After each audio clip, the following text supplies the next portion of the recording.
امیر المؤمنین حضرت سیدنا عمر فاروق رضی اللہ تعالی عنہ کی نماز جنازہ حضرت سیدنا صہیب رضی اللہ تعالی عنہ نے پڑھائی۔ آپ قدیم الاسلام اور مہاجرین اولین صحابہ میں سے تھے۔ تمام غزوات میں رسول اللہ صلی اللہ تعالی علیہ وآلہ وسلم کے ساتھ شریک ہوئے۔ آپ کی نماز جنازہ پڑھانے کی وجہ یہ تھی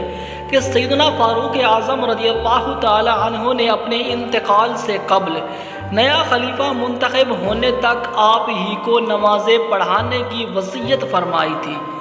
یہی وجہ ہے کہ جب حضرت سیدنا فاروق اعظم رضی اللہ تعالی عنہ کے جسد مبارک کو غسل و کفن دینے کے بعد نماز جنازہ کے لیے چارپائی پر رکھا گیا تو حضرت سیدنا عثمان غنی اور حضرت سیدنا مولا علی شیر خدا رضی اللہ تعالی عنہما اس سعادت کو حاصل کرنے کے لیے آگے بڑھے،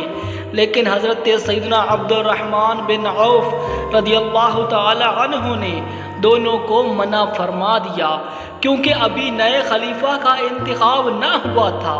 اگر ان دونوں میں سے کوئی نماز جنازہ پڑھاتا تو ہو سکتا تھا کہ لوگ اسی کو خلیفہ سمجھتے،